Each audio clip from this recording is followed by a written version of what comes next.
Good evening. My name is Michael Walton, and I'm a member of the Nourishing Power Fellowship, and I am excited to be able to welcome you here tonight.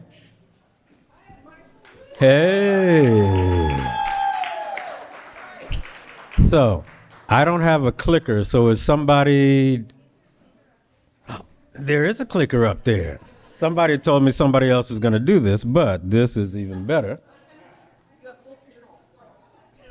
Don't say that.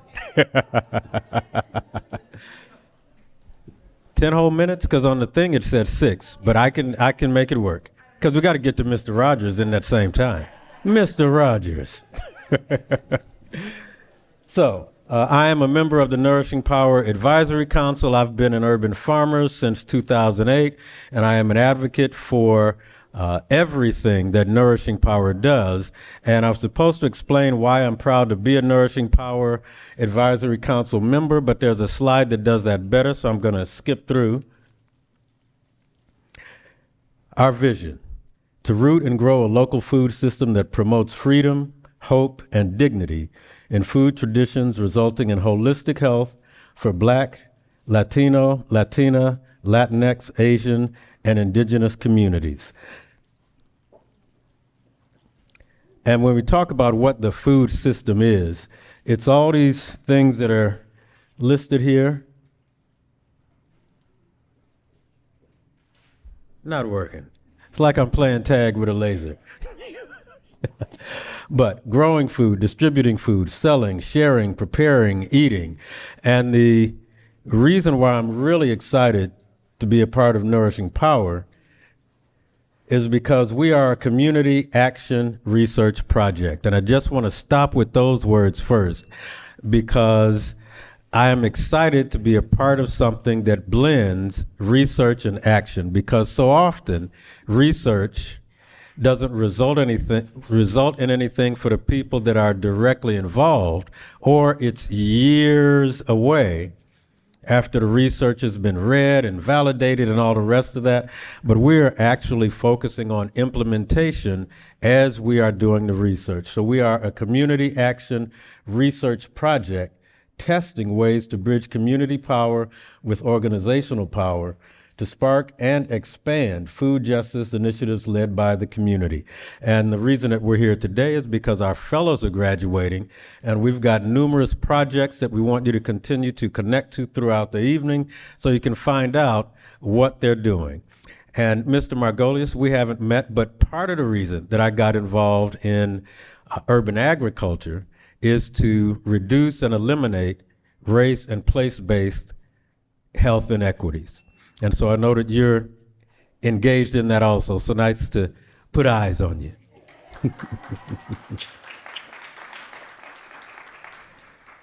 And the Nourishing Power really is a network with many pieces, and you can be involved in whatever way really works for you. You can join the advisory council, as I did. You can apply to the Nutrition Equity Fund, which is literally funding food change issues. Become a Nourishing Power Fellow, as you'll meet tonight. And you can engage in the Nourishing Power Network. We have networking events where you don't have to make a big investment. Just come, meet us, connect, and figure out how you want to be involved in the future. And we have some team agreements, and these are usually for interactions where we're networking more, but there will be time afterwards when you can connect, network, again, do a gallery walk of the fellows. So take space, make space. All voices are important. So as you're interacting with people, give and share, have a dialogue, be fully present. Limit electronics and side conversations, and I'm going to encourage you, if you've got a important call you have to make, step outside into the beautiful, wonderful, sunny May day. Intent does not equal impact. Assume good intentions, be mindful of your potential impact. So as you're dialoguing with people, if they say something that sort of rubs you a little the wrong way, first step back and say, what did they intend? And how am I hearing it?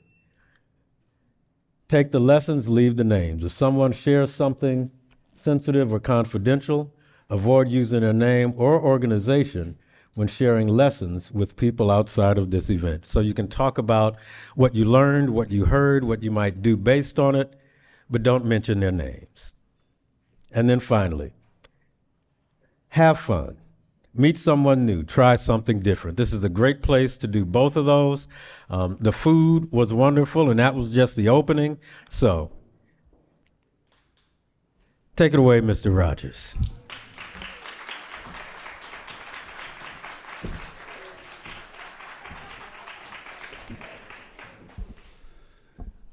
Almost lost it there. Next person, be careful.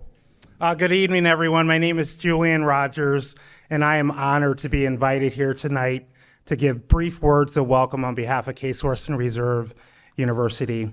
It's a pleasure to be here in the historic Dunham Tavern, the oldest building still standing in its original site in the city of Cleveland. We're extremely excited about the new developments and investments and opportunities that are coming up around us in Midtown, but it's critically important that we remember our past, and places like Dunham Tavern help us do that. So let me start by saying how incredibly impressive is the work of the Nourishing Power Network, whose mission, as stated before, is to test ways to transform food systems by bridging community power with organizational power to spark and expand food justice initiatives led by community. Bringing community power together with organizational power, that truly is a winning combination that is reflective of the type of partnerships we seek to encourage at Case Western Reserve University. I've read the bios of the fellows. What an extremely extraordinary group of accomplished individuals. Each of you has gifts, talents, and advanced knowledge on a vast variety of topics, including how to promote health and wellness through equitable food systems. From what I read, each of you are leaders and experts in your own right. But it's through this network, the Nourishing Power Network, that combines what you know with the resources of the Mary Ann Swetland Center for Environmental Health, our partners at the FAIR Project, Neighborhood Connections, that allow us to experiment with what works and take those ideas to scale. By learning and growing together, sharing ideas and experiences, and appreciating and valuing what everyone brings to the table, we produce better outcomes for our community.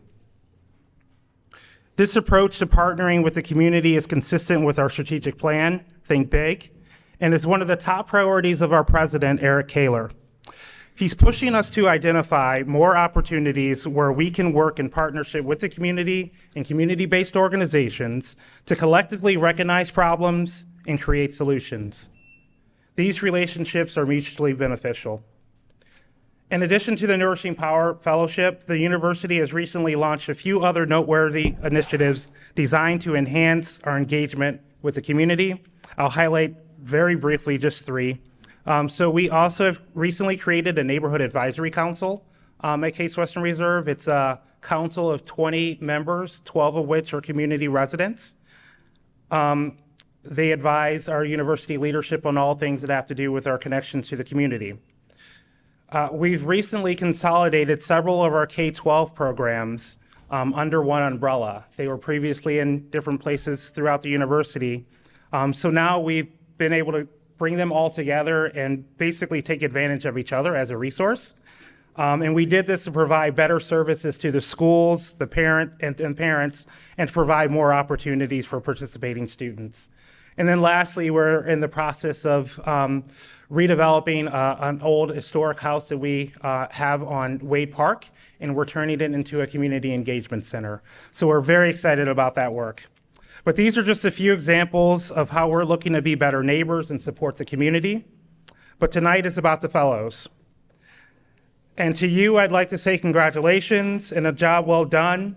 I look forward to hearing about more of your work and what you plan on doing in the future. And again, thank you for the opportunity to speak with you this evening. Thank you.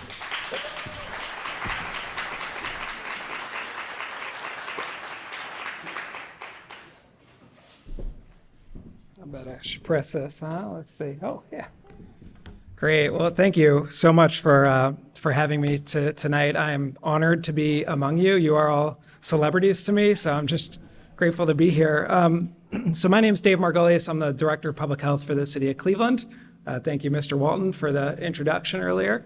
And some of you have heard this story about how I got into this work right here, but I'm gonna tell it again. You were there. Some of you were there. So I started August 1st as the Director of Public Health. And I think maybe September, I get a phone call, and it's from the mayor. And I'm not exactly sure the origins. He had a meeting with the Cleveland Clinic, and there was this kind of national Mayor's Alliance movement to work on childhood hunger. But he called me and said, I just told someone that you are now my chief advisor on ending childhood hunger. I said, all right, Mayor, I'm on it.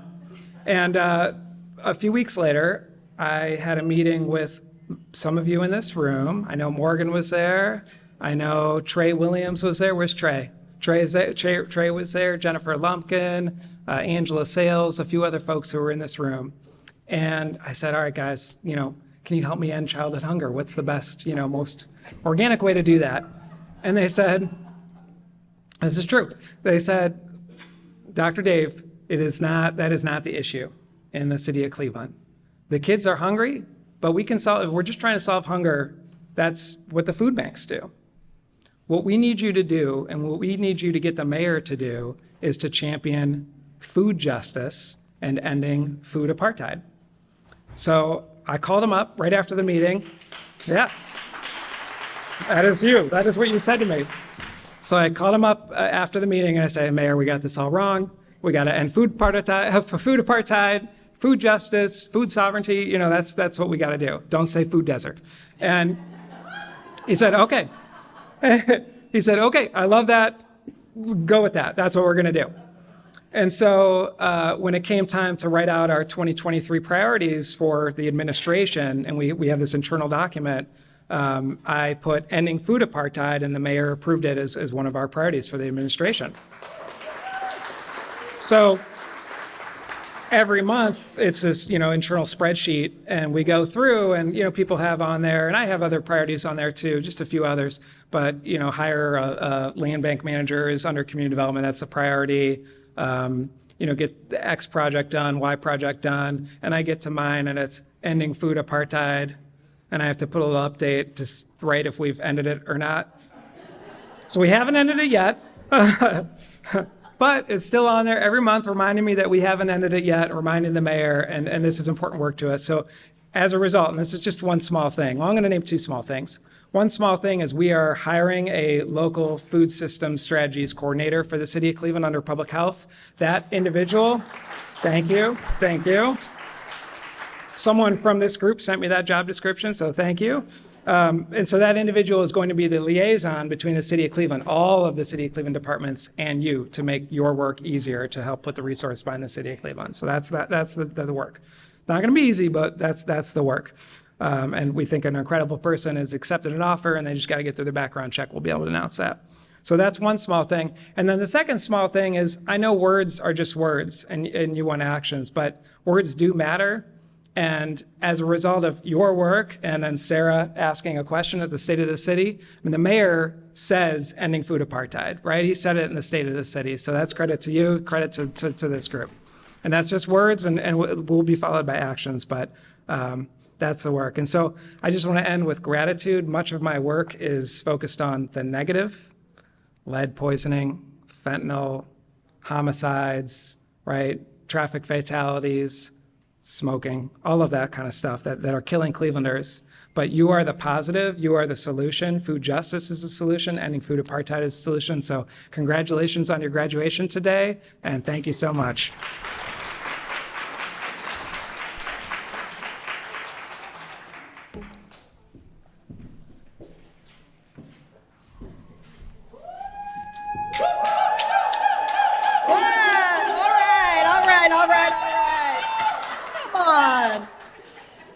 Welcome. You're making me blush. I'm going to match this shirt. I'm going to match my shirt. Wow, what an amazing room. What amazing energy. I can't believe it's been 6 months and we are here.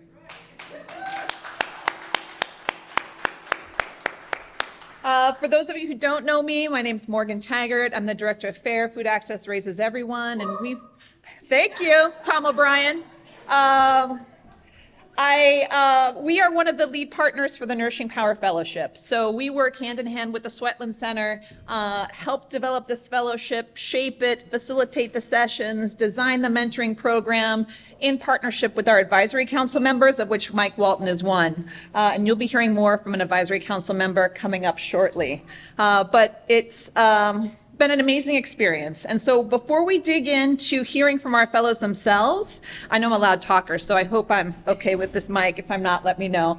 We're going to just share a little bit more about the fellowship. So those of you who may not know what your friends and family members have been doing the last 6 months, you have a sense of the journey that they've been on.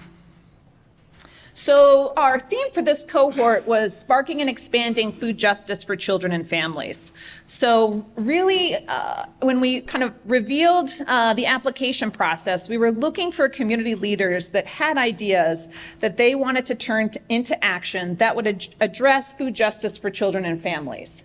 So the way that the program is designed, it doesn't really focus on teaching you all about the food system, the ins and outs, how to grow food, how to distribute food, market food.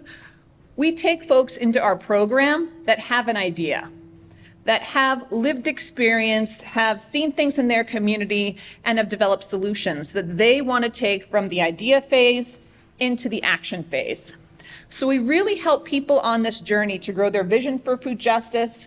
We help them both create a vision board and an action plan with SMART goals and objectives, was one of our sessions, to really help them think through, how do you take this vision that you have to address food apartheid in your community and really make it happen? You're going to hear their pitches tonight. They're only going to have 3 minutes, but we have been working together the last couple months. I know they've been doing a ton of work, maybe practicing with you all on their pitches, so we really help them figure out their narrative and their messaging for their story. We also want to expand their leadership capacity, give them opportunities to really show and shine what they can do. And then lastly, grow that network of supporters. Michael mentioned our networking events. I know that's one of the things that I've tried to do, is how can I introduce you to the people that you need to talk to get your idea into action? So really growing that network of supporters. So we've had 10 fellows in this cohort that we're just completing. We had 31 applicants and accepted 10 of those, so a 32% acceptance rate. We had our training phase, which went from December through April, and then we brought in some mentors. In the March, we had a mentor meet and greet as a part of the program. They got to kind of do almost like a speed dating and meet lots of different folks who had different types of experiences that they were looking for to help them build their skills. And you're going to hear from one of those mentors tonight. And now they have the support of that mentor. As they're transitioning from our training program and our sessions, they're going to continue to have that support over the next few months as they continue to develop their projects. They also get one-on-one support from their mentor, but they also have a staff liaison, myself and Linnea up here in the front row. Each have 5 fellows that we've been working with since the program started. We did 9 workshops, around once every 2 weeks, in a combination of in-person and Zoom. It's hard to imagine that we were doing this as the kind of pandemic was slowing down a little bit, so we had a hybrid class for people. And then we also offered a $1,500 stipend for their time, whether they needed transportation, childcare, other support. They wanted to invest that into their project. We wanted to be sure that they had the support that they needed. And so now, we're going to get started. And before we do, I know, I should go back, the big reveal. I just want to say, take a moment to talk about these people, these amazing people that I've had the chance to spend 6 months with. I think we talk a lot about what this fellowship and program has done for the fellows, but it's also been amazing for me. I think, and I appreciate your comments, Dr. Margolius. Some of you know, I know Don knows, we go back almost 15 years, one of the fellows and I working together in local food. And I think the thing that we've missed in all of the strategies and all of the policies is really investing in people. And I think Tom O'Brien in the back of the room has really helped me see that, thanks to Neighbor Connections. And who else do I want to call? Five. We were at an urban agriculture town hall last Friday, and Five got up and said, everyone in these organizations, in the civic sector, in the public sector, in philanthropy, we need you to support us. We need you to step out, help us write grant proposals, help us put budgets together, connect us to the people that we need to talk to make our projects go. And I think that is our role. You know, as someone who's been in here 20 years, I think our role is to open those doors, to rattle those cages, to walk alongside those who want to lead in their own communities. And I just have had a tremendous journey with all of you, our mentors, our fellows, our advisory council members, and I can't wait to see what you do next. So kudos to all of you.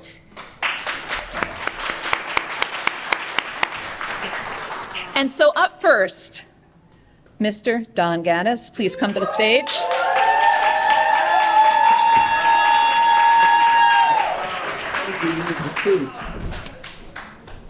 You got 3 minutes, sir.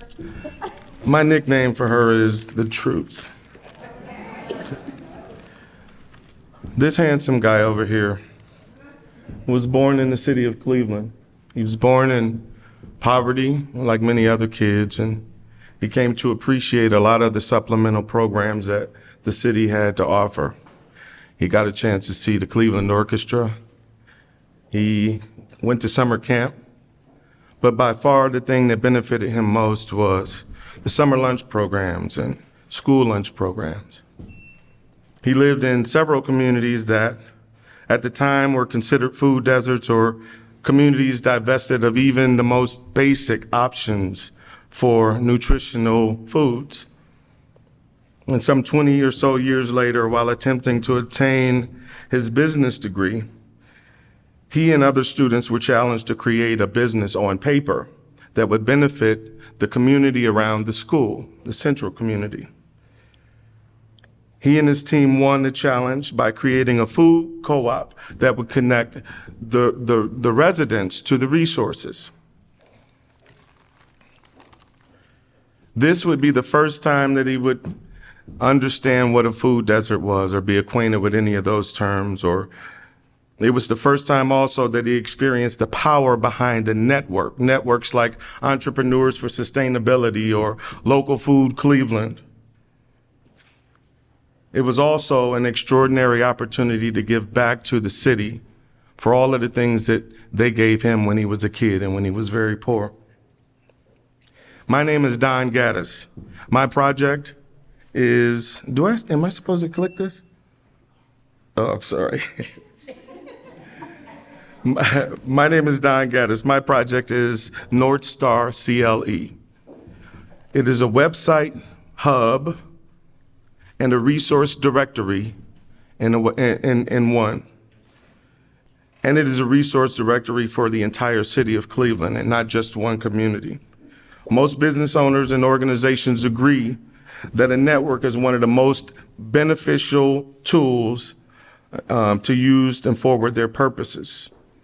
Cleveland's local food system was one of the most robust cycles of industry that housed many types of food-related companies, organizations, programs. North Star desires to make this local food system vibrant once again by creating a space where these segments can connect, where they can talk about policy issues and barriers to entry or collaboration, or just a collective voice for positive change. We'll call this next part the network at work, the resource side.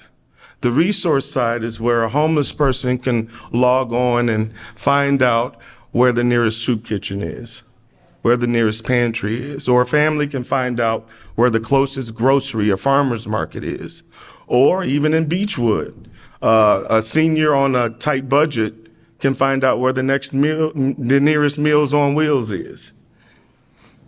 This could effectively be the greatest answer to the city's need for access. How can you help? Well, first of all, many of you are involved in some way in a business or organization that has to do with the local food industry. We need you in our network. We need the people in the city to know that you exist. There are some of you who have tremendous experience and longevity that we would like to consider for a network advisory position. And there is also the opportunity to fund us, to fund this website until we get it to scale, and also to fund the future app that will make access even more accessible.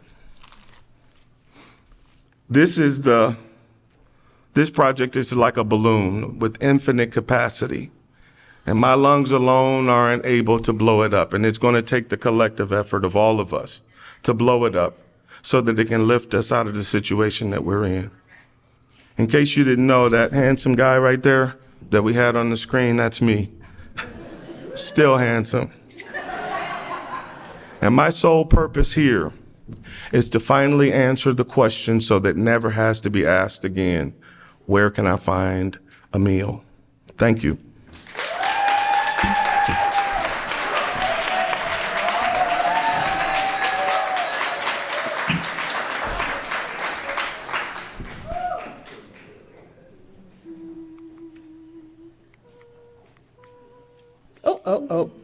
Is that the right one? Yeah. Okay. Lucretia Johnson.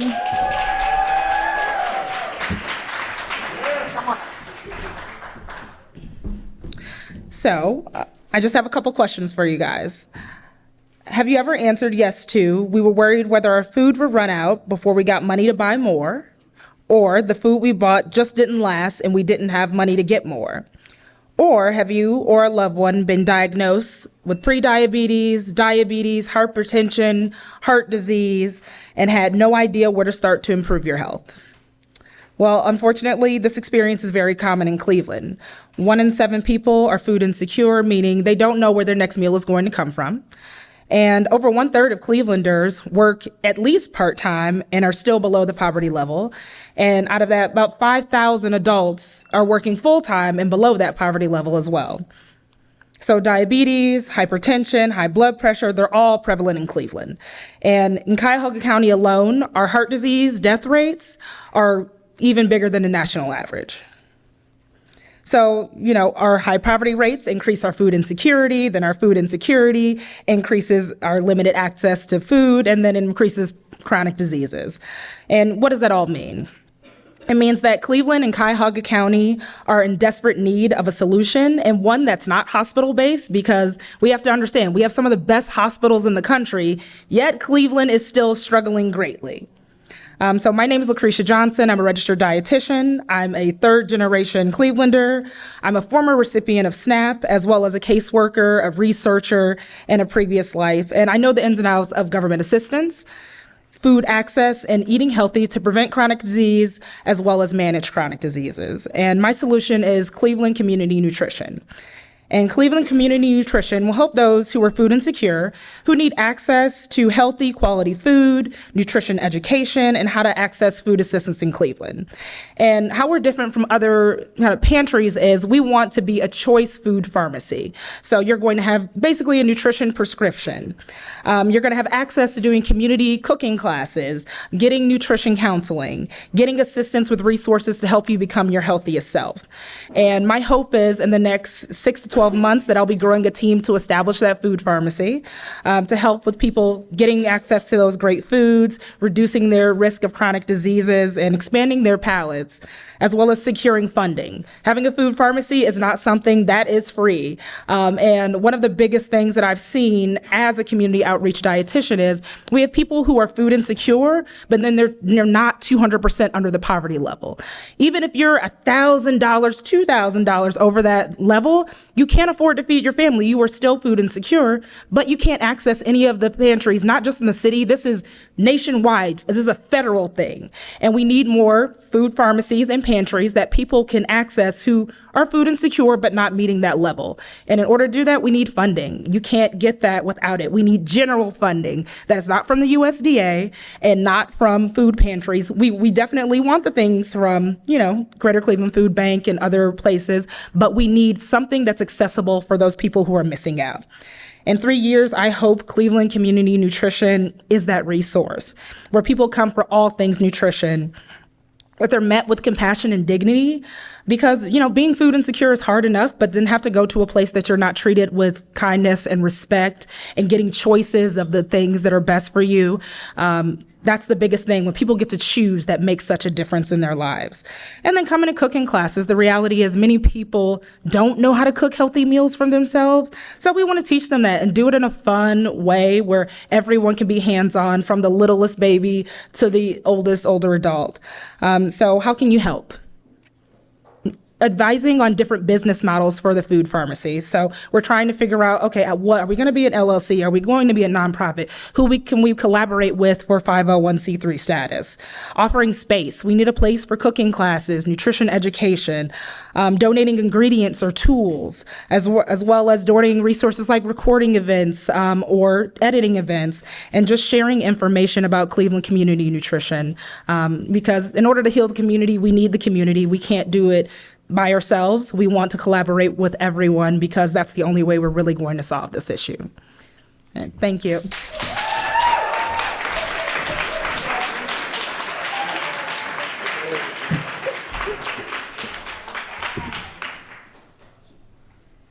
Up next, 5, Sankofa, please come to the stage. Thank you. Good evening, everyone. My name is Five. I am the daughter to Adrian Samuels and Stephen Smith. I am the granddaughter of Lewis Calvin Samuels and Mabel Slaughter, also James Smith and Henry Smith, all who grew up in the Glenville area. I live in St. Clair Heights with my children, St. Clair Heights, because I am the mother to 8 children. I am the wife to Robert Stevenson.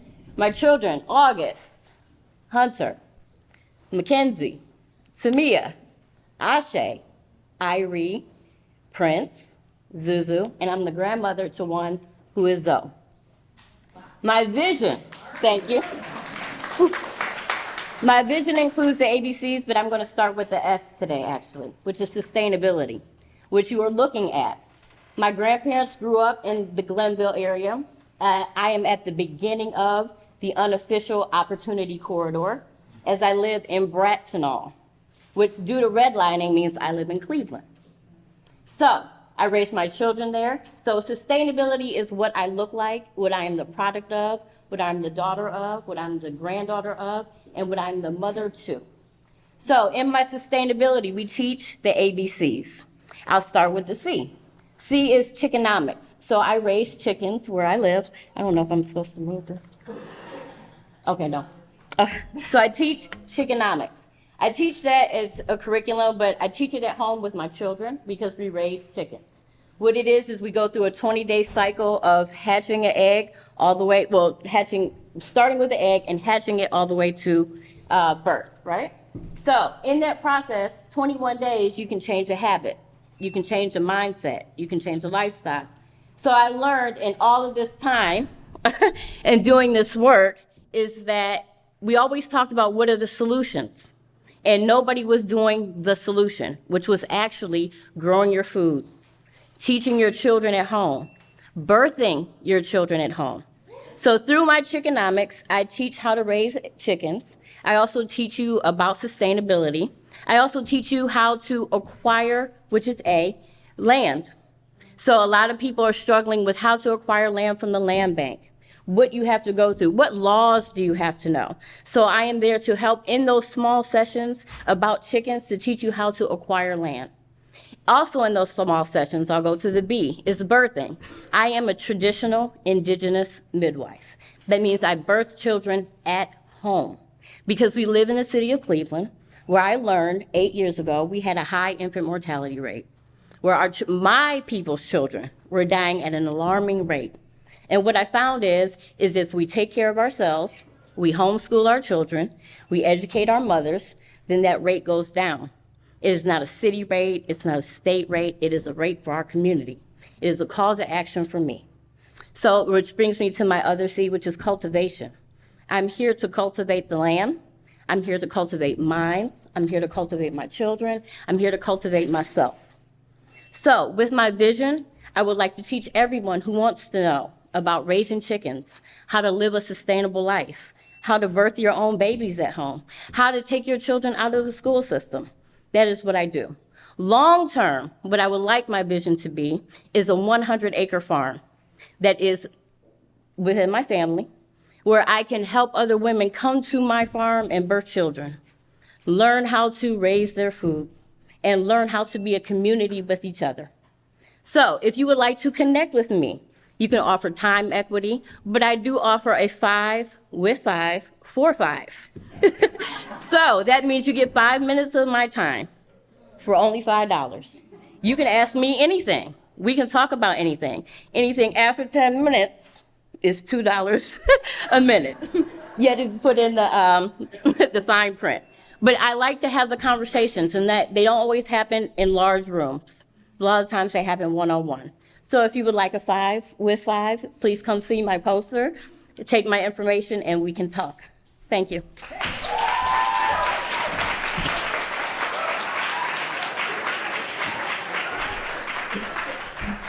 Thank you, 5. So next we have Chandrea Simmons, but she could not be here tonight. Something came up last minute today, but I'd like you to encourage you to check out her poster. We've also got a one-pager. Just a quick snapshot. She operates Vegan House in the Gordon Square, Detroit Shoreway neighborhood, if some of you know that. She was featured, I think, on KYC recently. And what she is working on is a project kind of modeled on the Black Panther School Breakfast Program. And so her project is called the Fight for School Breakfast. So if you want to connect with her, she would love to connect with you. And be sure to get her contact information, sign up, and then take her one page of her project. So let's applaud for her. I know she was really disappointed she couldn't be here tonight. Next up, Ronetta Stallworth. Come on down.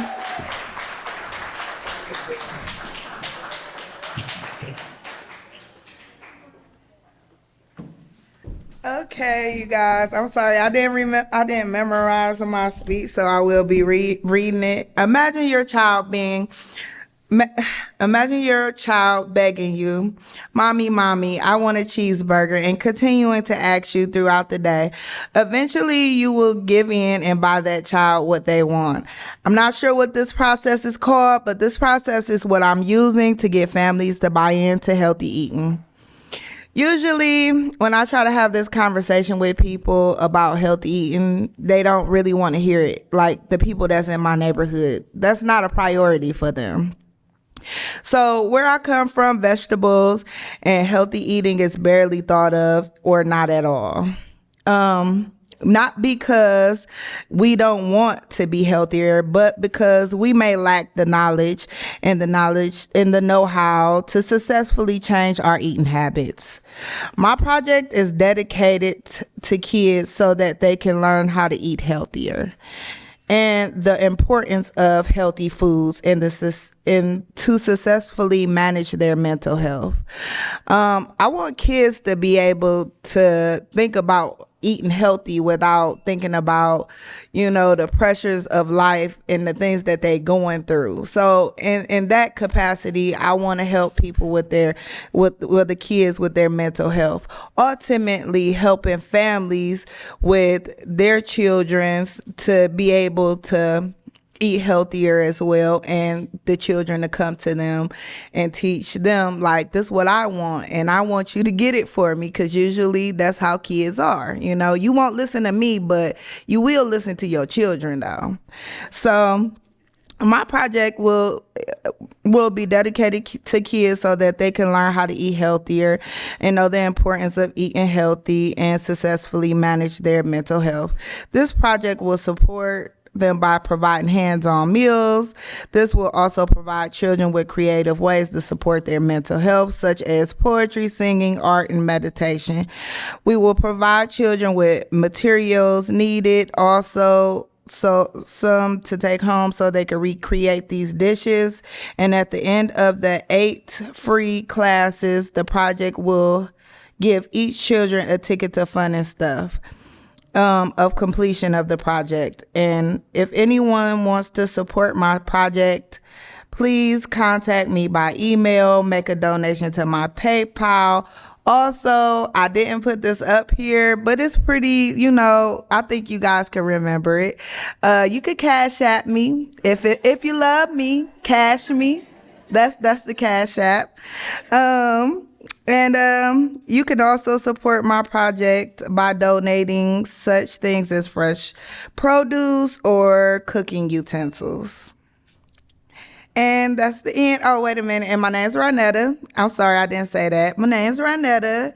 And the name of my project is called Internal Works because I want to be able to work from the inside out.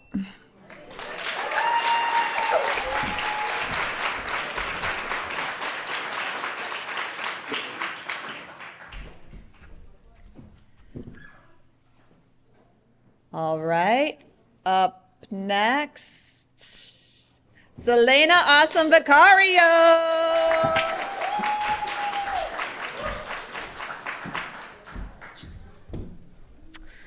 Who here likes mulberries? Yay. Can you imagine a free mulberry pie delivered to your doorstep?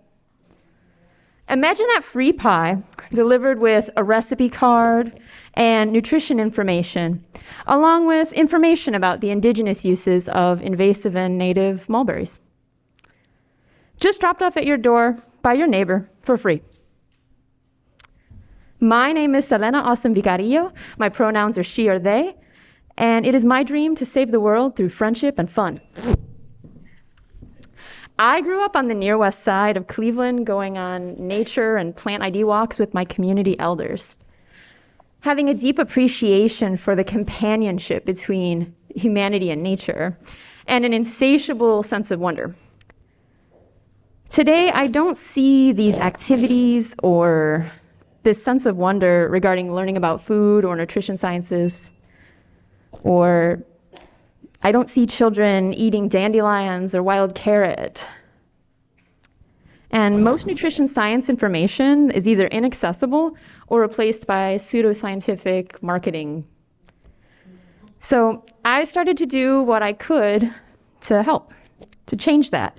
I started to share what I know about plant sciences and nutrition sciences by preparing foraged vegan foods and sharing them, hosting edible foraging walks and food scrap gardening activities, container gardening activities for free, just to bring people together, to provide accessible and compassionate way for our community to thrive. Whenever our neighbors ask, "What's this in my yard?" or "What's this growing in the sidewalk?" the Peter Rabbit Project is there to repair that bridge of understanding between humanity and nature, celebrating that amazing interconnectedness that we share. We are a community mutual aid network bringing together a creative approach to community engagement and sustainability.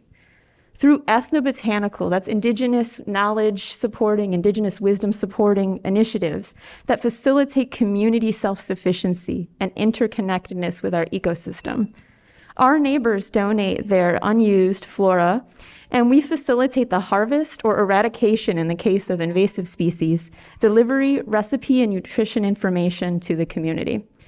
And utilizing these indigenous methods of cultivation and harvest to revitalize the land and maintain a mutually beneficial relationship between the community, flora, fauna, water, and soil.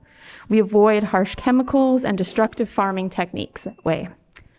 We have a map of mulberry tree locations throughout our neighborhood, and neighbors volunteering to harvest, bake, and deliver pies and preserves to other neighbors next month. Black and white mulberry trees are incredibly invasive. Red mulberry trees are native, but we seldom see them because we see this, black and white mulberry trees. And they produce still a highly nutritious and delicious fruit. So sharing resources, knowledge, and time together as a community will ensure that nothing goes to waste. The environment is preserved and no one is hungry. It has been a slow and steady movement of genuine connection. The vision is to help neighbors develop strong community through mutual aid efforts. I'm collaborating with my neighbors in the community to host a series of small neighborhood home outdoor parties, or HOPs, as we call them, providing more accessible approach to community relationships, so supporting local artists through crafty and sensory engaging activities. Some of the upcoming hops we have include DIY fairy garden, container gardening, edible forage tea making activities, upcycle gardening, tiny terrariums, plarn weaving, which is plastic yarn, and marlberry harvest.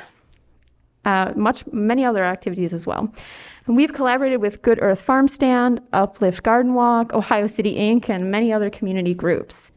I have connected with several disability advocacy groups, visual and performance artists, multimedium artists, and I would love to collaborate and connect with all of you and basically everyone throughout our community at large.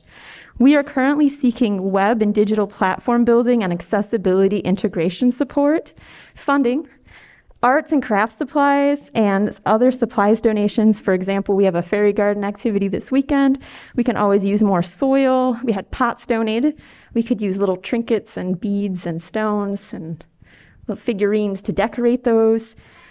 And we can always use seeds, supplies, storage space, and locations to host free community events, printing supplies, and of course, gardening gloves and tools. Someday, I hope for every neighborhood to have their own Peter Rabbit project. Thank you.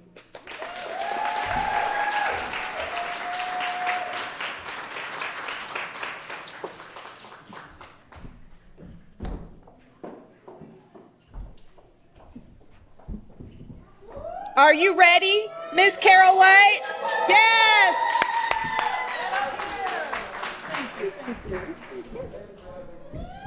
Can you tell she's my advisor? Well, good evening. My name is Chef Carol White, and I'm one of the fellows out of the 10, and I am so grateful to be here in your presence. For those of you who have not had an opportunity to meet and greet me, I am someone who grew up right here in Maple Heights, Ohio. My father was an engineer. My mom worked for the government, military included, and I was mostly homeschooled. Well, I left here at the age of 14, and I lived in Israel for 18 years. I started very young with my culinary journey. I worked under many masterful chefs, and in exchange for working in Israel's largest tofu and ice cream factory. Well, on this journey, I met a guy. He was right out of Shaker Heights, a graduate of Kent State fashion design program, who was teaching beauty inside out through wellness and sustainability. That's Mark White. Well, here we are, 21 years later, but that's another story. So let's fast forward to my return to the US. I was 32 years old, arriving here for the first time as an adult, and my family size was of about 6. With much global exposure and great skill, I was still challenged with learning how to feed my family and send my children to school with packed meals. We were 100% plant-based, and you can call it vegan, plant-based, all those terms, but we were like whole food. Like if you didn't make it, we didn't have it. So I made tomatoes. We harvested tomatoes, made tomato sauce. So that's how I was used to preparing and cooking. And now I'm here trying to figure out like, okay, now I'm sending breakfast, lunch, and dinner and snack because 80% of what they were providing at school wasn't sufficient.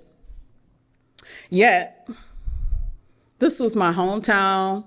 This is America, right? This is supposed to be the great way.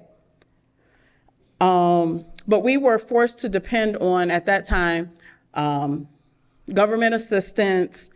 Now, let's do some numbers. $589 was a monthly allotment for a family of 6. We had $19 a day. That's about $3.20. Because remember, they're feeding you breakfast and lunch free at school. So that was your dinner, $3.20 a person. It didn't work. And remember, I'm doing 3 meals. I had little children. We didn't do formula. We didn't do any of that stuff. So it was a challenge, if you can imagine. And then I start thinking, wow, how many people like me are actually struggling trying to figure this out? Many were forced to just go with some of the overly processed foods that are being served, or just kind of go with what's considered the norm.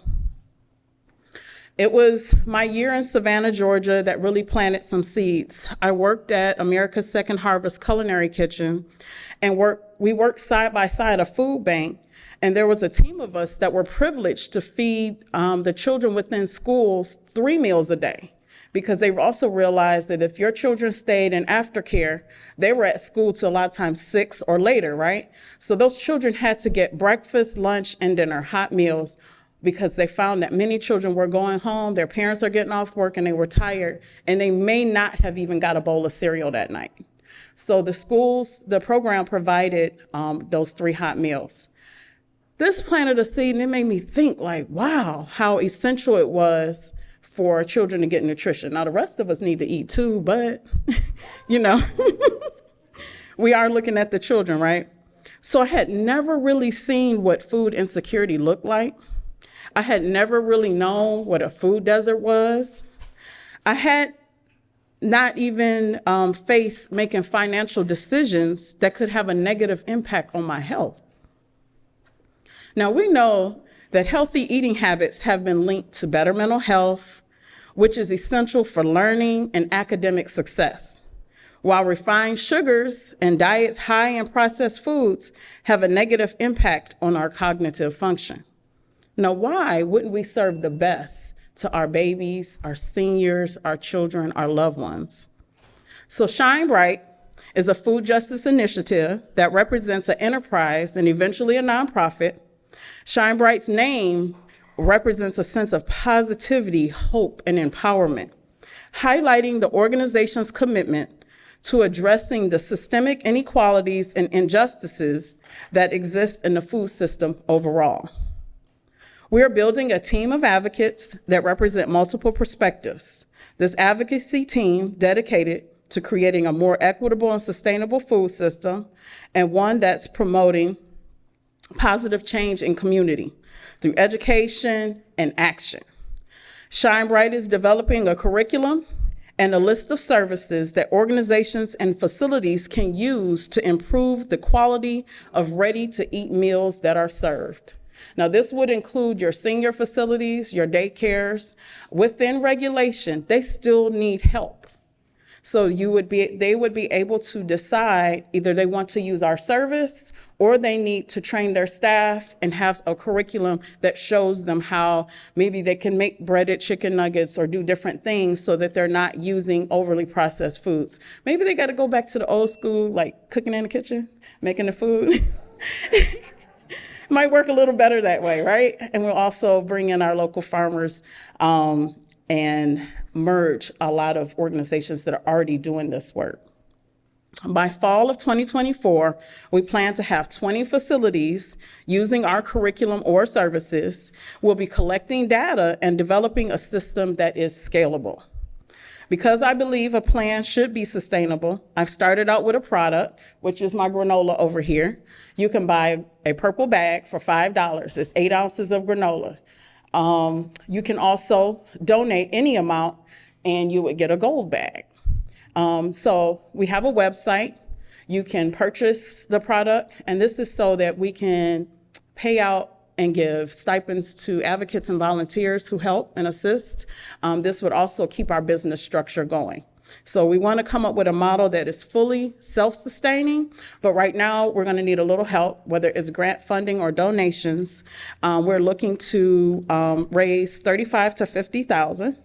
Again, our model will be self-sustaining, and whether you're donating to Nourishing Powers Fund or to each of the fellows directly or both, please give your feedback, your impact. We want you to be a part of what we're doing. This isn't just another idea, just another initiative.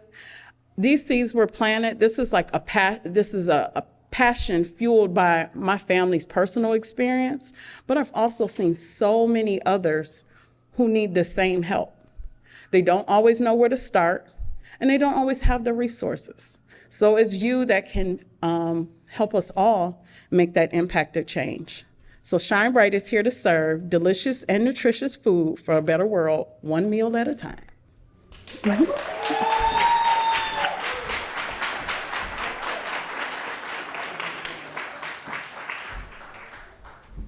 Thank you, Carol. It is the Danny White. Please come on up. Take your time. Take your time. Thank you. Good evening, y'all. Hey, Shirley. My name is Danny White. Have you ever considered what equity in food access looks like for your neighbors with disabilities? You see, I have always lived within reasonable walking distance to a grocery store. The ability to do so was on the list of requirements for a community where my mother could live and thrive in her independence. My mother, Mrs. White, has been in a wheelchair all of my life. Because of that, I have always viewed the world through a lens of accessibility. When I was able to have a home of my own, I requested that my home be wheelchair accessible. In 2015, the community surrounding Arbor Park Village followed my parents' checklist. Things like being on a bus sign and in a walking distance to the grocery store topped this list.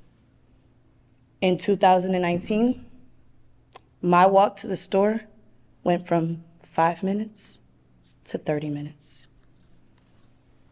The difference of 1.4 miles changed Central's food access for everyone.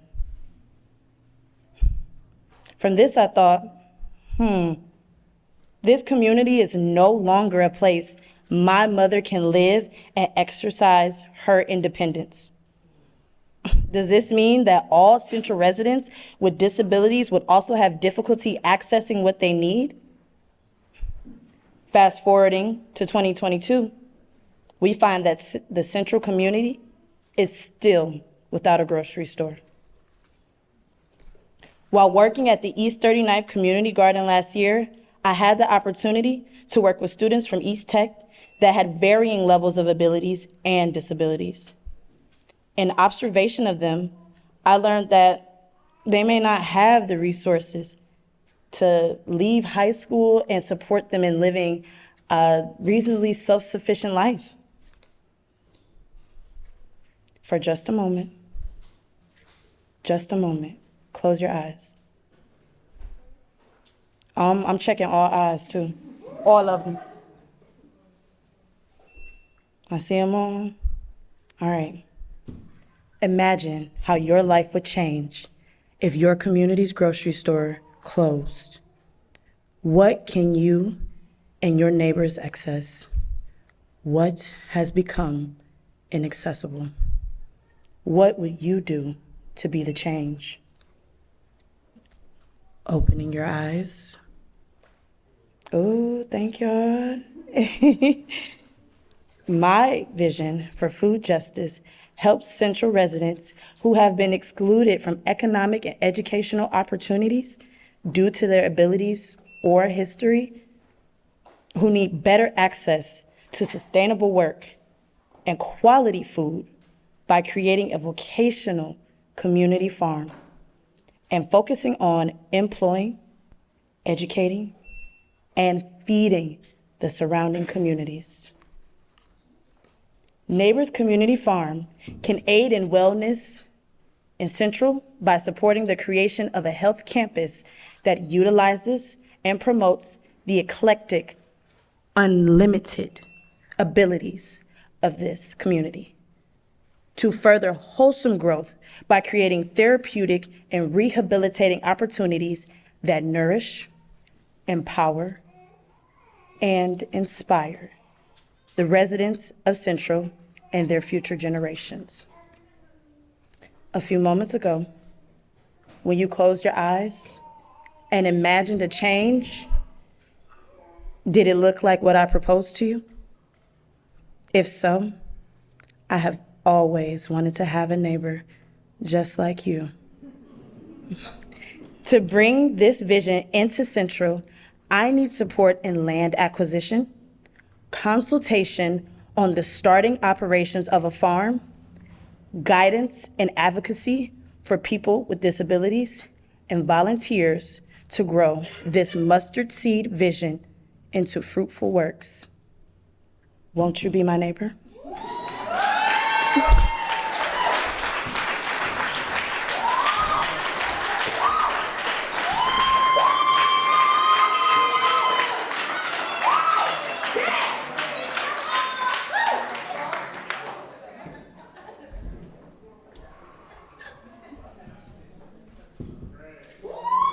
All right, Mr. Hood Honey.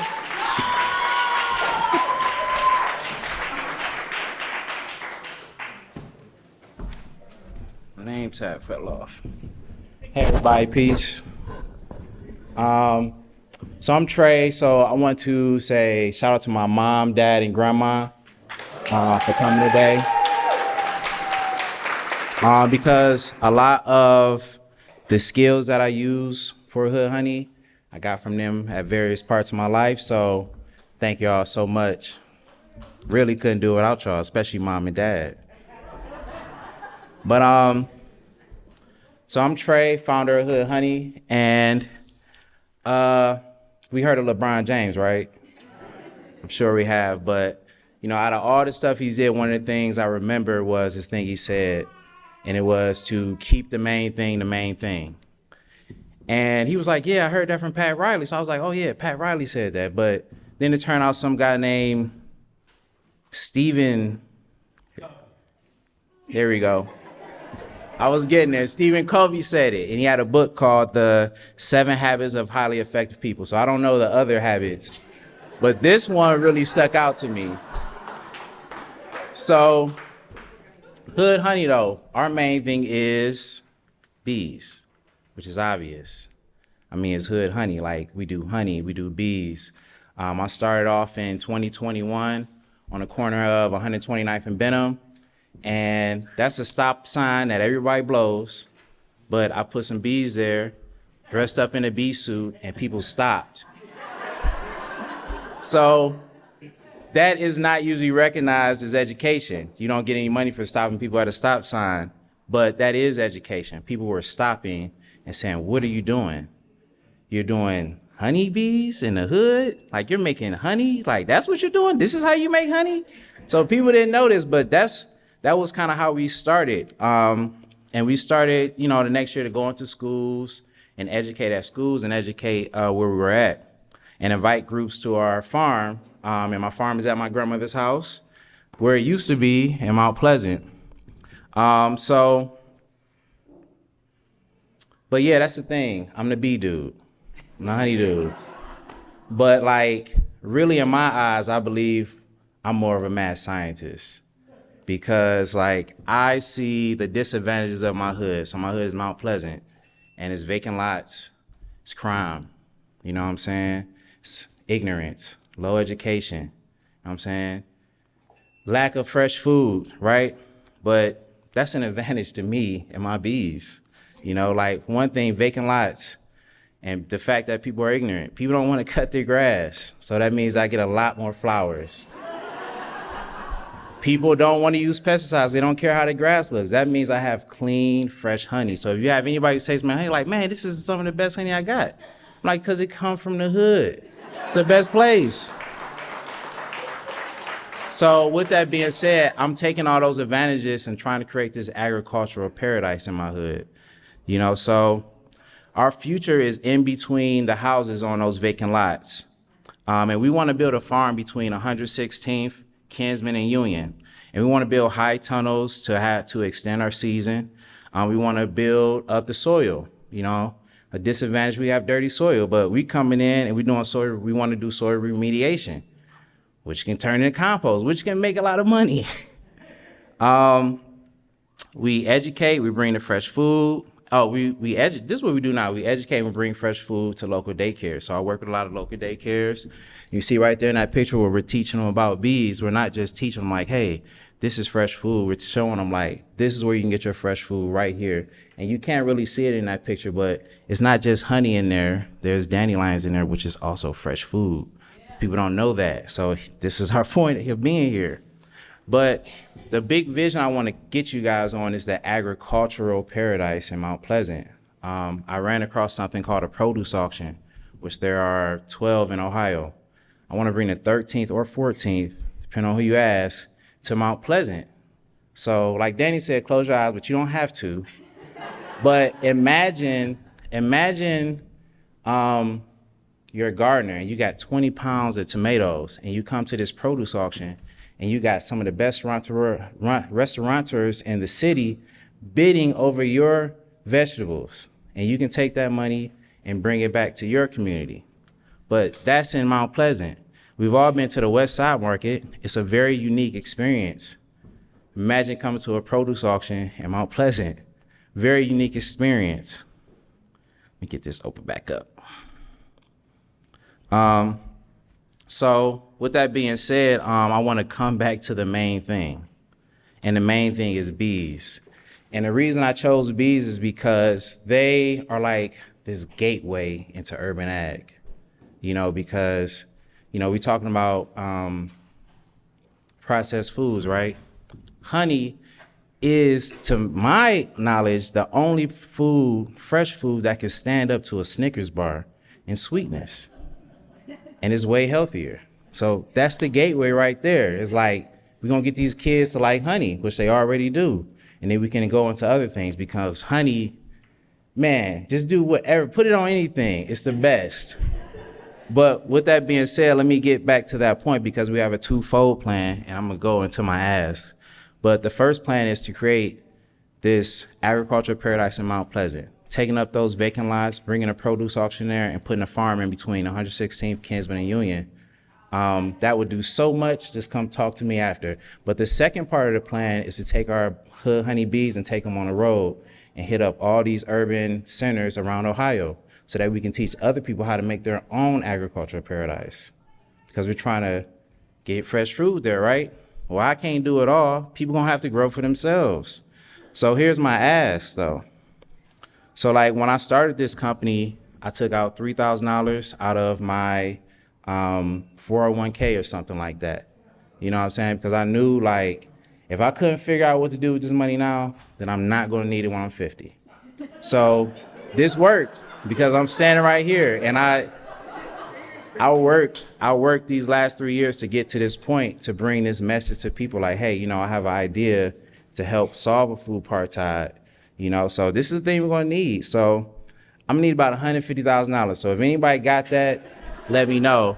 But if you can't give it all to me right now, I need a car. My business needs a car. I've been doing my whole company on a bus. So I can't take bees on a bus. Sometimes I do, and people don't know. But this is how I've been building my company so far. But we need to buy our lot. So right now we're currently leasing from the land bank, which is cool. But the lot used to be my grandmother's house. So it was in my family since 1970 up until 2012. So I want to bring that back to my family, but buy those other contiguous lots so that we can create this campus here and solidify our place in Mount Pleasant and grow it out so that we can solve food apartheid. But you know, if you can't do all that, you could also come volunteer. I need volunteers at my farm from 11 a.m. to 5 p.m.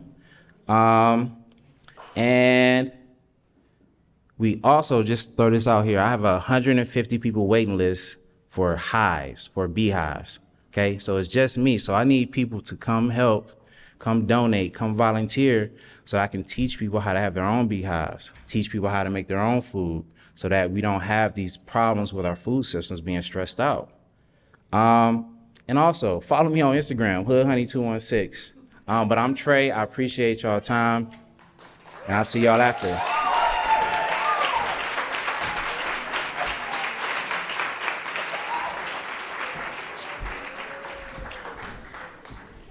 Thank you, Trey.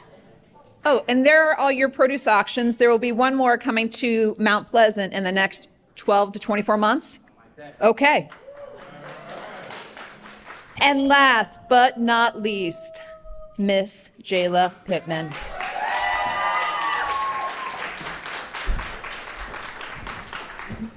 Hello, everyone. Thank you for coming to support the Nourishing Power Fellows today. Recently, I did a fast that consisted of no food and water for 12 hours. Throughout this journey, I would shake, my vision became blurry, and I felt weak and restless. But the biggest takeaway I have from this experience was that the only thing separating me from some of the families in East Cleveland is that I can break my fast. My name is Jayla Pittman, and I am a senior at Hathaway Brown High School. I grew up in East Cleveland and attended East Cleveland City Schools from kindergarten through 6th grade. In East Cleveland, there are a limited amount of places where families could buy fresh foods at affordable prices. Many of my friends there would only have meals during the school day and oftentimes go home with nothing for dinner. People weren't aware of the circumstances my friends were in because they did not understand it themselves, or they would never talked about it. How many other children are like them and don't talk about it? Knowing this, I was inspired to create a project that will work to solve some of the food insecurities in my community. While there are limited stores where families can get affordable produce, I knew that a community garden will give the children and families a place to grow their food and sell them to other members in the community. Growing Hands has had the opportunity to educate students of East Cleveland City Schools about the food deserts in my community and ways to solve them. We have also taught the students about the importance of eating healthy and how to grow their own foods. With the funding I received from the school, the students got the opportunity to learn affordable ways to begin their garden using recycled materials, fruit and vegetable seeds, and other materials needed to grow. With the lessons ending and the summer approaching, the students will take the plants they have started indoors and plant them in the community garden. Over the summer, they will also be allowed to care for their plants in the garden. Once the fruits and vegetables begin to harvest, the students will have the opportunity to take some for themselves and make some extra money selling them to members of the community. For the students to continue their work of their project and have some opportunities to sell their produce, donating materials such as tools, seeds, and pots, or adding funding to the project are all ways that Growing Hands will continue to succeed. Poverty is a very complicated issue, but feeding children is not. Thank you.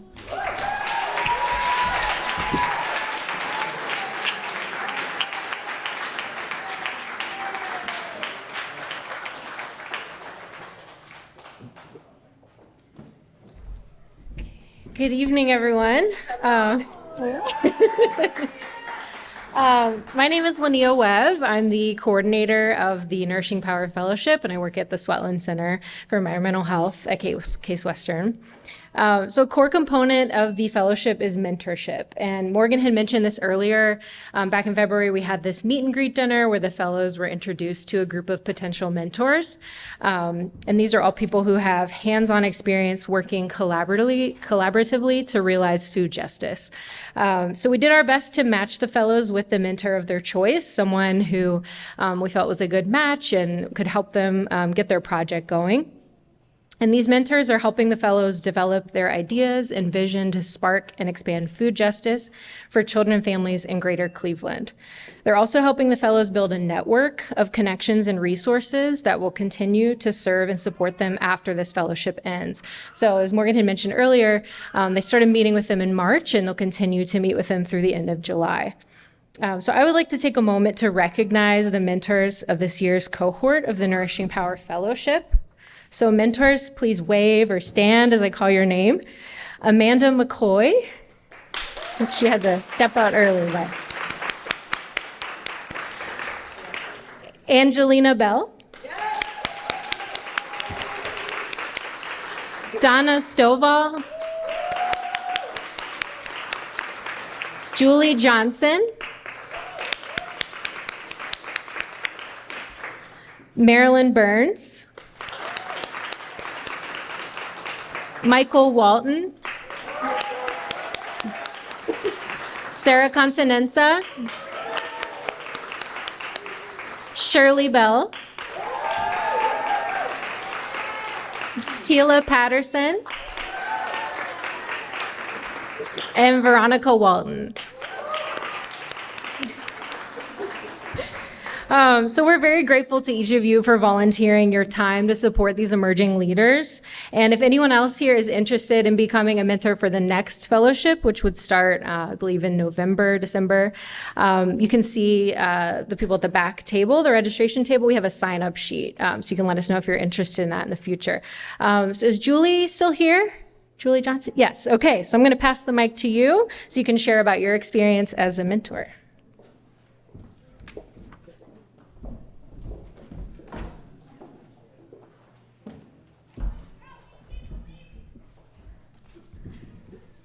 Thank you. It's obviously an honor to be here tonight.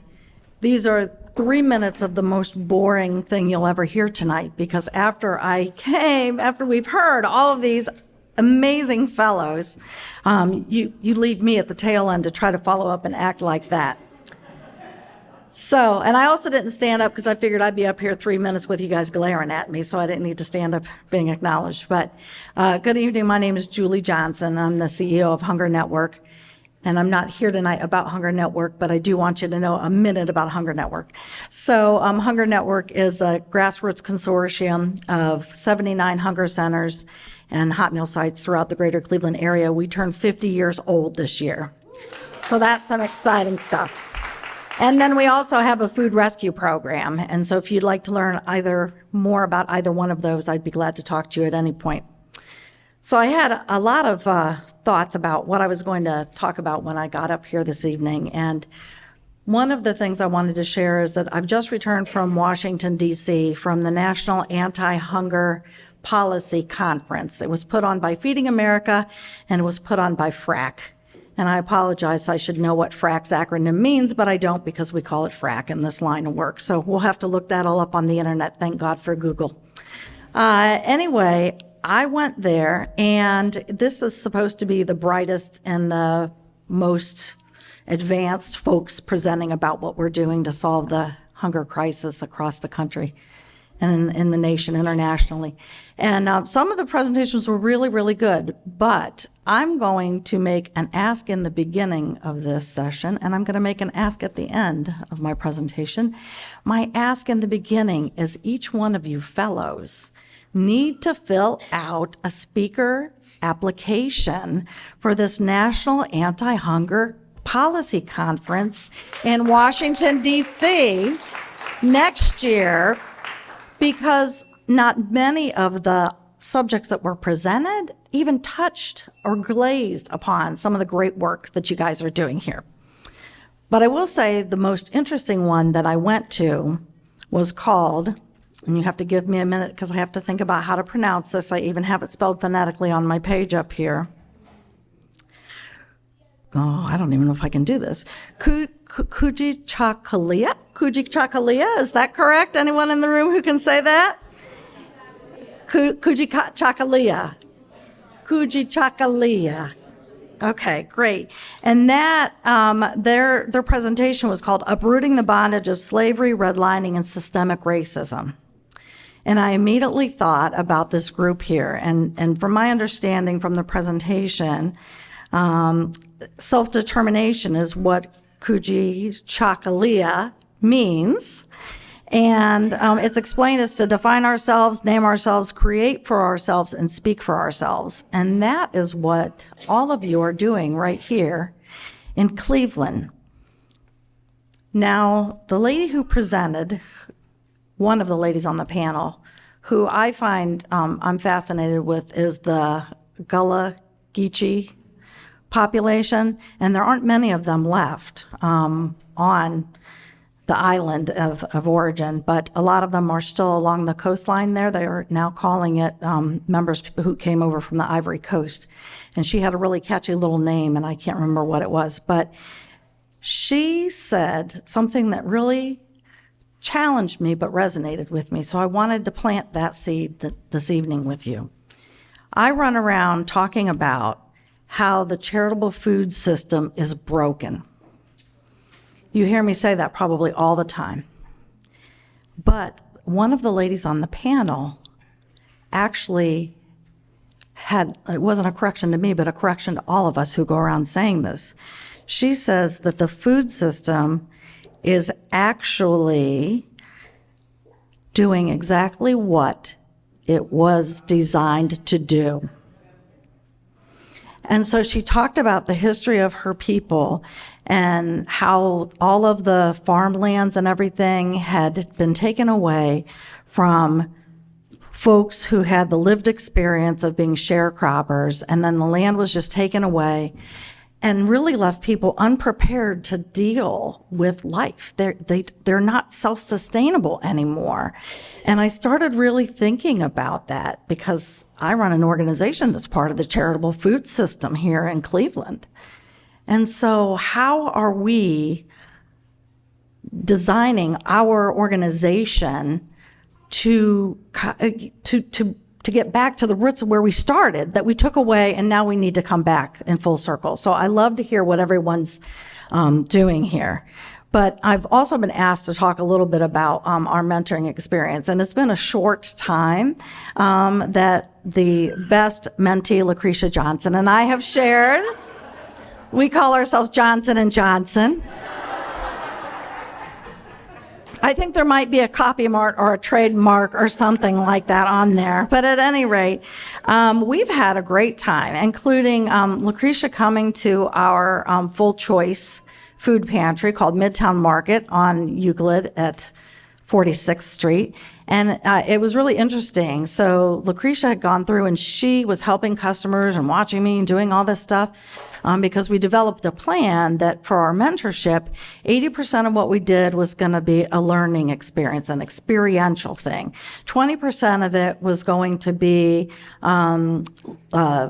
learning about different things. And 10% of it was going to be listening, right? Because we all know that most of what we hear just goes right in and out.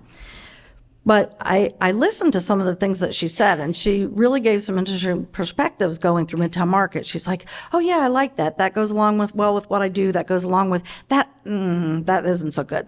So I'm learning as a mentor from my mentee, and my mentee's learning from me as a mentor, and it's a very, very rewarding experience.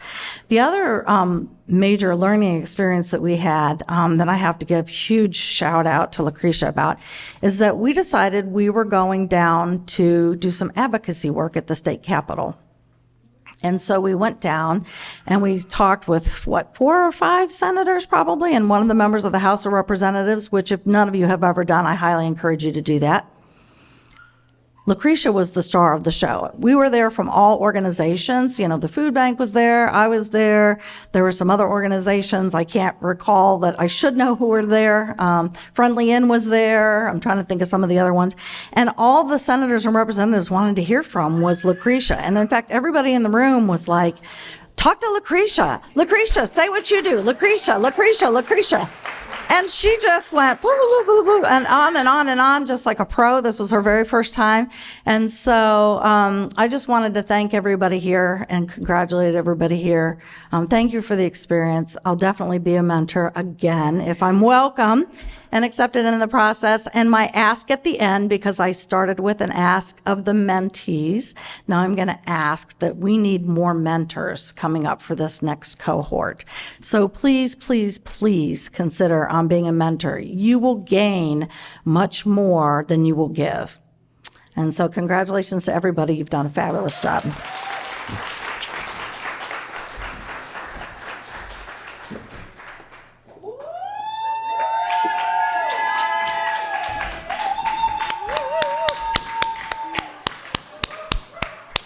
Okay, everyone, we're getting to the end, so I definitely will not hold you long. I am Dawn Glasgow, a member of the Nourishing Power Advisory Council and the Nutrition Equity Fund Working Group. Good evening. Good evening. So I have one thing I need for you to do for me before I get into the particulars. When I say nourish, when I say nourishing, you say power. All right? Nourishing. Nourishing. Nourishing. Nourishing. All right. Thank you. So tonight, as a member of the Advisory Council, I want to give you a little information about what the Advisory Council is aiming for in this whole study. we're aiming to co-create a space for relationship building and networking with people committed to community action for food justice. We want to build capacity for policy changes to cultivate and sustain food systems that are equitable and fair. We want to create approaches to engage and support change makers new to the food justice space, and design and implement a funding mechanism for collaborative and creative food system projects led by the community. All right? All right.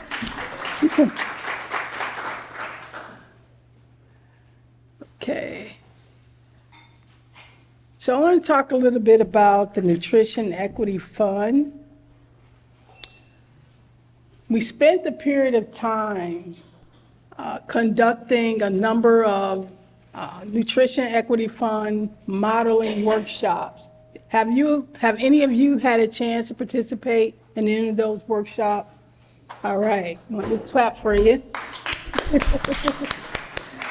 Okay.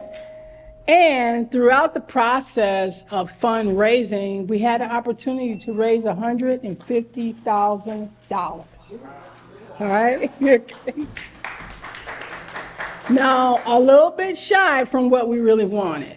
We were aiming for $400,000. But you know the saying, do what you can with what you have from where you are. And that's what we're going to do. So with the $150,000 raised over a course of several weeks, the advisory council had a chance to meet and we discussed, okay, so what are we going to do with this? What are our priorities? So we had a couple of questions. How will the funds be used and how can we bake equity in both the funding approach and the types of projects funded? So after a series of discussions and deliberations, we came to an understanding to do a couple of things. One, we're going to allocate $50,000 for a coalition building to unify policy engagement for nutrition equity. And two is a surprise kind of, okay? So at this moment, I want to call the rest of the advisory council members up to the stage, please. All right.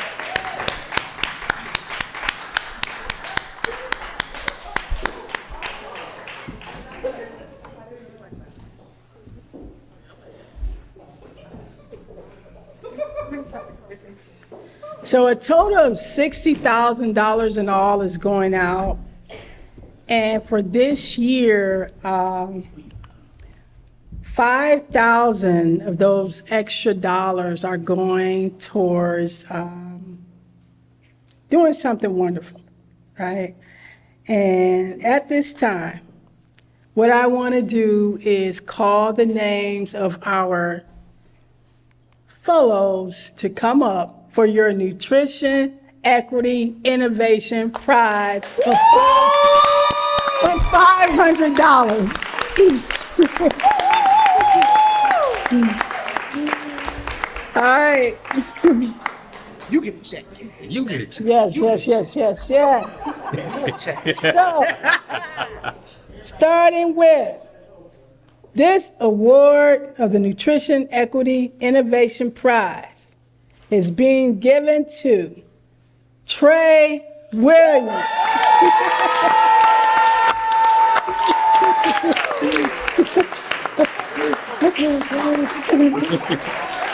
Come on down. All right, Trey. Here you go, Trey. Your $500. This prize honors the innovative leadership of Trey Williams and empowers mobilization of your vision for food justice to achieve nutrition equity in Greater Cleveland.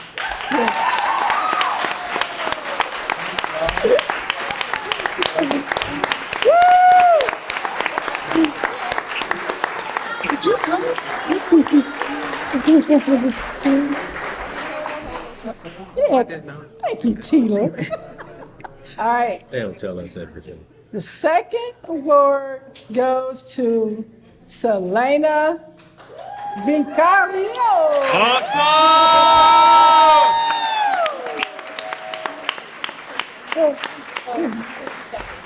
Again, Selena, the prize honors the innovative leadership of Selena and empowers mobilization of your vision for food justice to achieve nutrition equity in Greater Cleveland.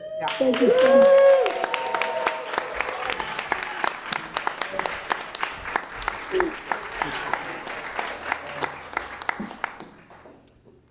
All right. This prize honors the innovative leadership of Renetta Stallworth.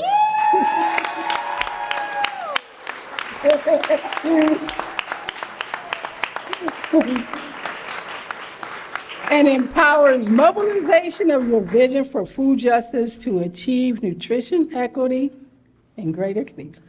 Thank you so much, Renetta.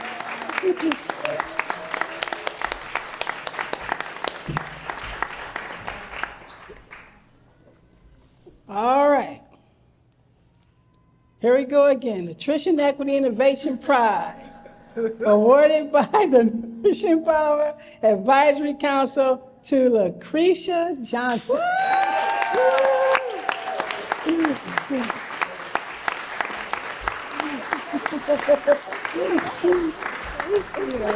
Lucretia, this prize honors the innovative leadership of you and empowers mobilization of your vision for food justice to achieve nutrition equity in Greater Cleveland. Thank you. Thank you, Lauren. Thank you.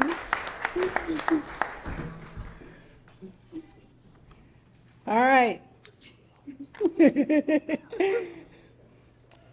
This prize honors the innovative leadership of Jayla Pittman. Hey, Jayla. Oh, there she is.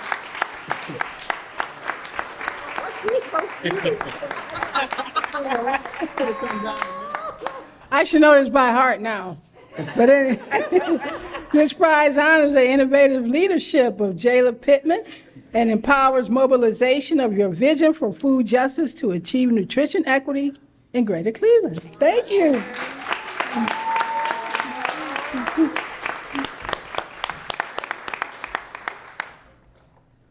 At some point, we will take a picture together.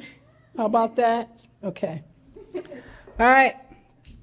Nutrition Equity Innovation Prize again goes to 5 Sankofa. Thank you.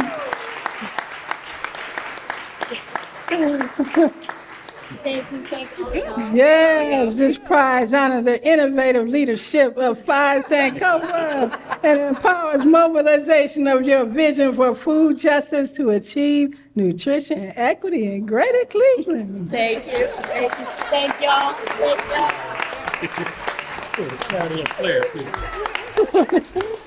y'all. All right. Nutrition Equity Innovation Prize. Awarded by the Nourishing Power Advisory Council to Don Gaddett.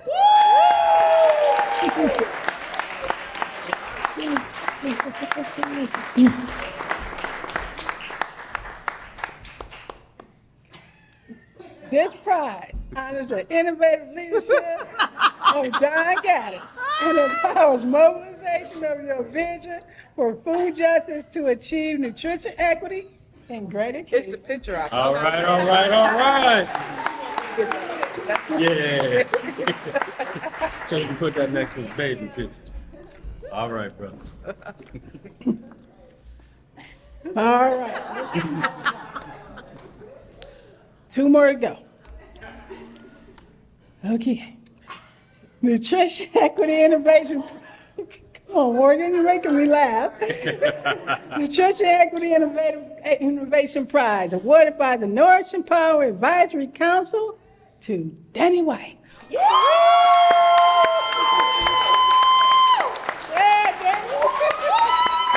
Danny. Yes. Danny. Want me to read it? Let's read it together. Okay, y'all ready? 1, 2, 3. This prize Honors the innovative leadership of Danny White and empowers mobilization of your vision for food justice to achieve nutrition equity in Greater Cleveland.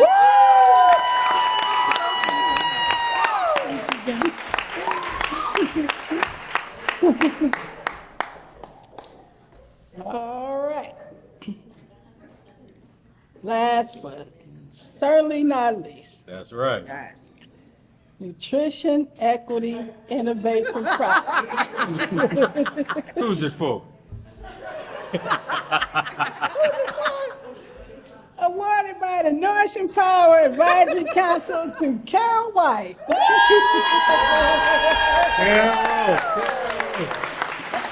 Thank you so much. You're so welcome. I gotta say it though.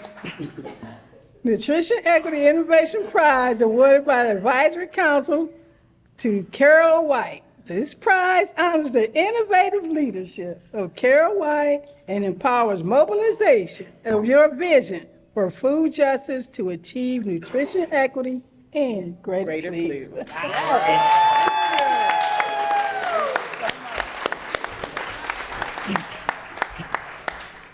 So we also have an award, of course, for Chandria Simmons, who could not be with us tonight.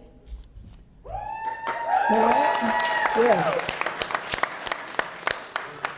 And there's something else. The Advisory Council has drafted an RFP based on the modeling workshop's insights, and the RFP is set to launch in June 2023. There's information about the RFP as well on the back table, so be sure to stop by it to get that information. Would you all like to take a picture together? Yeah. All right. What about you, fellas? You want to hang out with us? Take a picture? All right. Let's do this. We might need. 3, 2, and 1. All right. He got it. Yeah.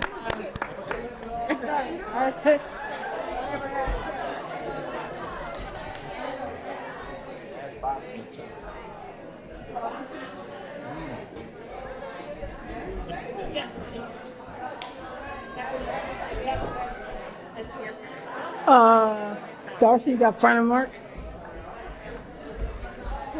You're welcome. That's awesome. Oh, cool. Thanks. All right.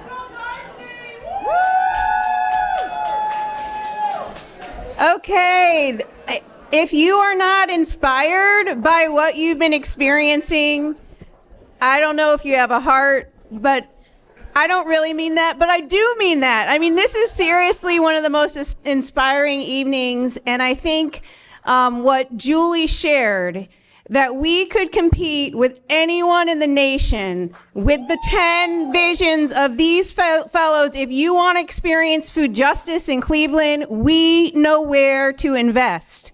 We know where the solutions lie, and we're really excited to see where these fellows go and how you will continue to invest and support them moving forward. So after the graduation, after the ceremony today, we do have a certificate for the graduates, and Morgan and Linnea will be providing those to the fellows at the end of the ceremony. But we wanted just to highlight again, one time, a big round of applause for all of our fellows.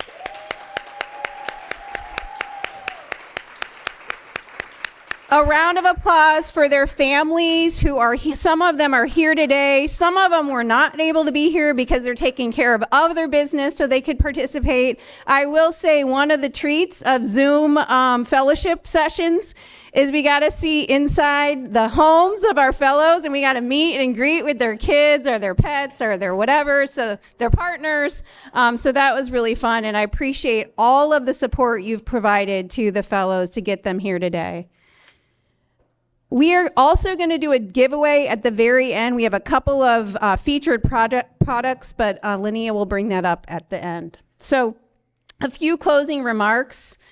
First of all, I want to say thank you to our fellowship facilitators. Linnea Webb, woo, and Morgan Taggart. Linnea and Morgan met with all of the fellows multiple times at multiple points, whether it was in formal sessions or when fellows needed a conversation on Sunday at 4 p.m. or after 9 p.m. on a Tuesday. They were there to support the fellows and meet them exactly where they were with what they needed at that time. So thank you so much to Morgan and Linnea. I want to also thank, and I think you all have already seen, our advisory council. These are the 10 members on the Nourishing Power Advisory Council. Our council breaks off into two groups. So we have one group that's working more closely with the fellowship, and you saw some of them are including serving in the role of a mentor of our fellows. And we have the other group is working, as you heard Dawn tonight, on the Nutrition Equity Fund side of the Nourishing Power Network. Our advisory council members are local leaders in the food system. They're pushing the system to do better, to become what we would like it to be the food system that we hope for. And we're extremely grateful for our Nourishing Power Advisory Councils, for their support and for their nourishing of this network as a whole. I also want to highlight, and I've heard a lot of you say like, wow, that food was so good, or these flowers are beautiful, or this space is amazing. We have amazing vendors, Alien Eyes Photography, woohoo! Just to show how Nourishing Power Network works is that we network. And we had some of our team members attend an event, and folks were sharing off their skills, and Alien Eyes said, hey, I'm interested in photography. We said, hey, we are interested in photography. He said, hey, can I help you? We said, we don't have any money. And he said, hey, why don't I come and see what you guys think? And so Alien Eyes has actually been working with us now. I think this is the third event that we've been working together. And hopefully through this kind of work, if you need a photographer, somebody said, we never can get a photographer who does candid shots. This is your guy for the candid shot. So check out Alien Eyes. Also Yum Village right here in Midtown, Urban Orchid. I want to give special thanks to our Case Western Media Visions, as well as Dunham Tavern right here.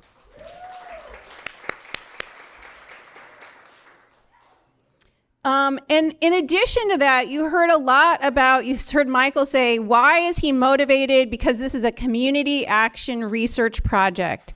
So we're responding to what we've heard through actually multiple studies where people said, we need community-driven change. That is the thing that will change the food system as it is. That will move the needle related to food insecurity, food apartheid, chronic disease, etc.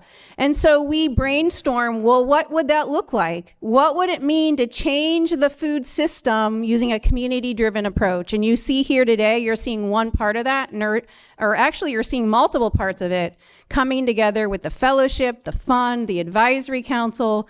I want to acknowledge that we have many generous sponsors. This is primarily funded by a grant from the National Foundation for Food and Agriculture Research. It's a $1 million grant that we received, and it requires a dollar-for-dollar match, either in-kind or cash match. And you can see a very nice list of amazing matching partners. But as you heard Dawn share today, we're not fully at the level that we want for some of the things, including the Nutrition Equity Fund. We think that the work that you're seeing in this room needs to have an easy on-ramp to get funding to take ideas to the next level. And what you saw today is honoring those people, our fellows, as Nutrition Equity Innovation Prizes. There are nobody else in the country is an awardee except for the 10 people that you heard tonight. And we hope that this becomes a model for other communities to honor and reward. But we know $500, which is the reward, is no way the resources needed to ignite the visions of these fellows. We do think it's a nice recognition. but we are still looking for matching partners and sponsors to bring, at least at a minimum, our Nutrition Equity Fund to $400,000. I want to highlight a couple of things you can expect from Nourishing Power Network moving forward. So we already have plans for our next cohort of fellows. We'll be bringing on another 10 people. And you heard Morgan say earlier the theme of this cohort was around food justice for children and families. And as we thought about the new cohort, we unified around a theme of seeking visionary teams. So this time we were working with individuals, and one thing we started to learn as a network as a whole is that the teaming is where it's at, but teaming is not easy. And so we are looking to bring in teams committed to sparking and expanding access to culturally relevant and nutritious foods created by Black, Latino, Latina, Latinx, Asian, and Indigenous food growers and makers. So we really are interested in either supply side or demand side teams. You'll start to see applications go live in mid-June. And we anticipate bringing on 2 to 3 teams, and we're looking for teams that have a connection to Cleveland and East Cleveland. And the fellowship will follow the same timeline starting in November and graduating in May. If you're interested in learning about this new cohort, Linnea is your girl. You can talk to Linnea, but you can also sign up in the back to be on the listserv when we send out all of the information about the new cohort. Secondly, you heard Dawn talk about the first request for proposals that will come out of the Nutrition Equity Fund. This is a fund run and managed by the Nourishing Power Advisory Council, and the council has allotted $50,000 to invest in coalition building to unify policy engagement for nutrition equity in Greater Cleveland. We would love for this to be more than 50,000. We'd love for people to sign up now to make that a bigger amount. We know applications were open in June. If you want to learn more, please again put your name in the back so you get on the listserv when that goes out. Awards for this will be between $20,000 and $50,000, and we anticipate 1 to 3 awards will come out of this RFP. I also want to highlight our next networking opportunity for the Nourishing Power Network. So we have been holding spaces like this multiple times of the year. The next is going to be the Nourishing Power Network is joining together with the Buckeye Summer Soul Series Juneteenth celebration on June 17th from 12 to 5 p.m. On Buckeye Road in front of the Trumpet Man statue. Julian Kahn is one of our advisory council members who's been very active in this Juneteenth event, the original Juneteenth in Cleveland, Black run in a Black community. And we know that Juneteenth is sort of becoming popularized, and with many Juneteenths happening. But Nourishing Power Network is going to be partnering with this original Juneteenth in our community. We'll have a booth. We'll be supporting our partners. There'll be an opportunity to connect and learn more at that event. And it's going to be a super fun event, regardless of Nourishing Power be there. So hopefully you can attend. And with that, I want to give one final acknowledgement and then one final round of applause. I want to acknowledge our 2 co-leads of the Nourishing Power Network. Back in the back, Neighborhood Connections with Tom O'Brien.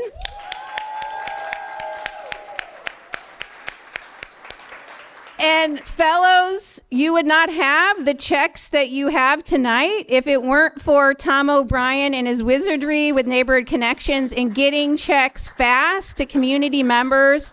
And also, I want to acknowledge our second co-lead, Morgan Taggart with the FAIR Project. When we're planning this study, we had another community food systems modeling project, and we asked the partners, well, who should be the collaborators on this? And unanimously, our community partners named these 2 organizations. So we said, are you sure? Is this who you want? Because we want to make sure we're going down the right path. And these 2 organizations were named. So we're honored to be able to partner with FAIR and Neighborhood Connections through the Sweatland Center. And we are very excited about what is to come. So thank you to our partners. And last but certainly not least, I feel like we need the bum, ba da da da da, but I maybe we can pull that out. But I want to acknowledge our graduates of the 2022-2023 Nourishing Power Fellowship. So please stand up as we have and give your applause for our 10 fellows.